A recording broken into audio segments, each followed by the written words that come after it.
I am on the road to perdition because I'm wearing sunglasses. Help me. Somebody help me. I wear nice shirts. I wear a jacket. Next thing you know, I'm going to be getting a haircut.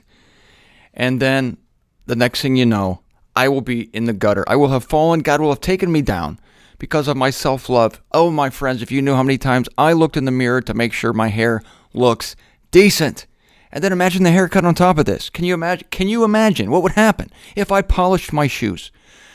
My gosh, it's the road to perdition. It leads to eventual destruction. Hi, everybody. This is Martin Zender. None of what I said is true. Taking care of yourself and loving yourself does not lead to destruction unless you are completely oblivious, as was King Nebuchadnezzar, to the sovereignty of God. How strange that Christianity is completely oblivious to the sovereignty of God. And yet this is the entity that dresses itself up on the outside. And the women are oh so humble. The buns on their head look like something you would get from Cinnabon, that company at the airports. You know, and again, they wear dresses that look like burlap bags. And this is supposed to be humility. And yet on the inside, again, I compared it yesterday to a whitewashed wall. You can be all humble on the outside, but what good is it if inside, where God looks at the heart, you are full of pride and you do not recognize the sovereignty of God in your life, that your every move is ordered by Him. Nebuchadnezzar did not realize this. And we're going to see the vision fulfilled in verse 28 of Daniel chapter 4. And let this be a lesson to all of us.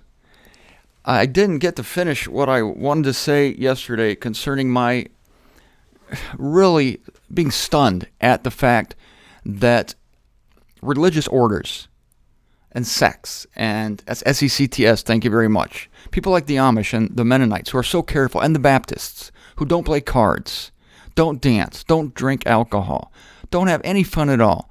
And at the same time, they have no revelation at all. I do not find this to be a coincidence, and I may be the first to point this out, but I see a correlation between religiosity, between a false humility on the outside, and this religious spirit on the inside. It's like there's something very rotten inside. Jesus said it perfectly. Who am I to improve upon these words? They whitewash the tombs. Outside, clean, neat, well-ordered, to a human view, and that inside, the bones of the dead. A tomb is a perfect example. It looks great. It's ornate. Wow, this is a nice building. What is it? A grave. Inside, it's distended with envy and pride. Again, there are people like you and me. We've already come to the cross. And I see an analogy, too, between Nebuchadnezzar and the cross. I'm excited to tell you this. It's coming. We've come to the cross, and we've given up on ourselves. We're no longer concerned how people see us on the outside. We're concerned with pleasing God. And this also works too, that the more you're interested in pleasing God, the more you walk with Him in the Spirit, the more you learn about Him, the more joyful you become. Doctrines like the salvation of all and understanding that God is the sovereign in the universe and the pressure's not on you anymore. This makes you happy. And when you're happy, you want to do things like dance. And you want to make merry. And No, I didn't say do merry. I said make merry. It's not even funny. I would be quiet. I'm trying to do a show. You want to make merry, and this is the result of the Spirit of God in you bubbling over with happiness. Perfect example, King David. This guy was like a wild card. You remember when they brought the Ark of the Covenant back from the Philistines into Jerusalem, and David is dancing wildly, and he's wearing a linen ephod, which was like, I don't know, a loincloth of some kind. And his wife, Michael, is that her name? Mike? Yeah, was it Michelle? No, it was Michael. I don't know. She is telling him, would you calm down? You're making a fool of yourself. And David said, I don't care. This is a happy day. He's dancing around and exposing himself. She accused him of that. Why? Because he was exposing himself. He was not careful about his outward appearance. And so this man could be seen to have been arrogant and blustery. And yet he was a true man of God, a man after God's own heart. That's God's testimony concerning David. So there's a person who's humble on the outside, but prideful on the inside. And there's a person who's humble on the inside, such as yours truly. I am extremely humble on the inside. And I know many of you are too, because I know where everything I have comes from. And I'll say this over and over again. I know I just said it yesterday. I'm saying it again. In me dwells no good thing. I've come through Romans 3. Hello. It's elementary knowledge. There is no one righteous, no, not one. Not one is seeking after God. They have all gone out of the way. Talking about this, coming up on this on my newsletter, ZWTF. If you don't get that, sign up on my homepage, martinzender.com.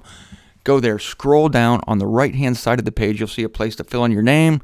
Do it. We're not going to bug you. We're just going to send you great stuff, like this newsletter on the book of Romans, where we come to the end of ourselves because of the cross. That's a blessed thing, because now there's no longer concern that it's you against Jesus, that it's your pride against the humble Christ. Now, the Spirit of God makes his home in you, and you're one. You died with Christ. Paul says, I live. Yes, that's true. But I also died. I died with Christ. So I'm still living, but the life I live, I now live in Christ Jesus. So he's no longer seeing himself in accord with the old humanity anymore. That's why when he uses the pronoun I, he can use it in a new way. The old man and the new man are still using the pronoun I, but they mean completely different things by it. The old man is still thinking that he can save himself, that he can please God. And the old man can say I that way. The new man has considered that to be done. It's death. All my efforts have been rubbish, like Paul says in Philippians.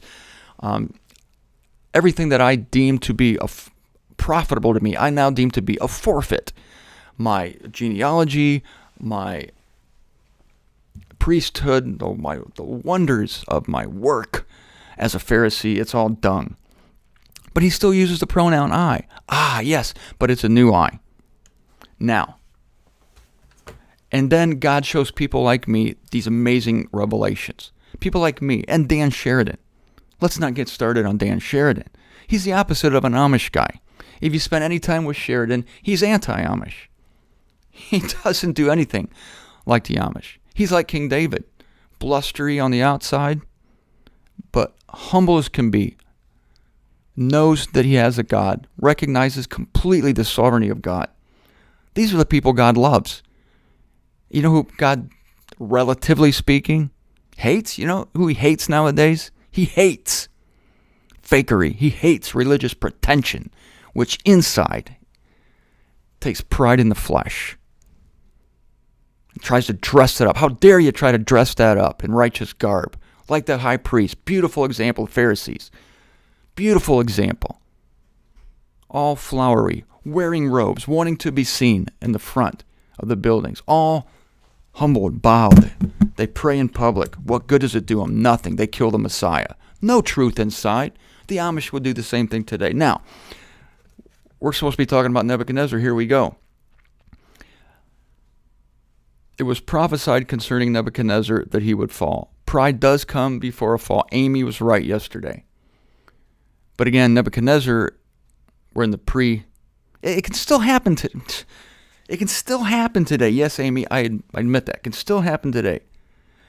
But it happens more to people like, who's that guy from Louisiana, Jim Baker. That's the guy from Louisiana. Baker's from North Carolina. Jimmy Swaggart. Because these are the exact kind of guys I'm talking about. They get up there on the pulpit and they're all, I'm Jimmy Swaggart and I love God. I'm Jim Baker and I love God. Whatever. You guys believe in free will. You believe in eternal torment. So inside you think you chose Christ. So these people are more apt to fall. You see, it's the inner pride that sets you up for a fall. And we should make that distinction. Pride comes before a fall, but it's true pride, not the so-called outward pride, not me wearing sunglasses and a jacket. That's not pride. That's a circus act, okay? I'm a showman. I like show business. It's in my blood, right? One of my uncles ran away to join the circus at age 14. I told you this before. He married the sheep-haired woman from the sideshow. Many of you have never heard this. My other uncle, a Hollywood playwright. I got circus in my blood. It's what's inside that counts. So here's Nebuchadnezzar, though.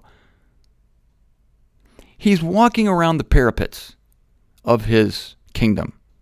On the wall, on the parapet. Now, if you have a parapet, you're already on the cusp of disaster. Just the fact that you have a parapet, you must be very careful. If I come to your home and you have a parapet, I might have to warn you about the pride that befell Nebuchadnezzar. And the king is saying this, verse 30 of Daniel 4, "Is not this Babylon great that I have built to be the house of the kingdom within the might of my safeguarding walls for the esteem of..." I'm not going to get to that part yet. Listen to this, but this first part's okay. I'm going to give him a pass on this. This is what I'm going to give Nebuchadnezzar a pass on. Is this not Babylon the great that I have built? I got no problem with that. Did you build a house? Some of you are handy people. Maybe you built a cabinet, okay? This is the cabinet which I have built. Some Christians can't say that because it's so proud. You see, I didn't build this. Sounds like Obama. I didn't build this. God built it. Really? I didn't see God here with a hammer, nails, hinges. I saw you doing this. You built it. No, it's God. No, you built it. There's nothing wrong with the I, as long as you see it's on the good side of Calvary, on the new creation side, not the old creation side. Nothing wrong with this. Here's the problem with Nebuchadnezzar. For the esteem of my honor. For the esteem of my honor. He didn't do it for God or in the name of God. He didn't do it because God is operating in him. Philippians 2:12-13, to will and to work for the sake of his delight. He didn't do it for that reason. He did it for himself. So it began with himself, but it wasn't offered to God. Last week I talked about that open hand that you're not going to find today in government, that you're not going to find today in power, that you're not going to find with Nebuchadnezzar, that willingness to realize that nothing you have is yours. Everything is on loan from God. Everything is a gift. You hold on to it loosely. So that's the difference. Yes, I built this kingdom. That's right. Yes, this is my website, martinzender.com. Is that your website? Yeah, it's my website.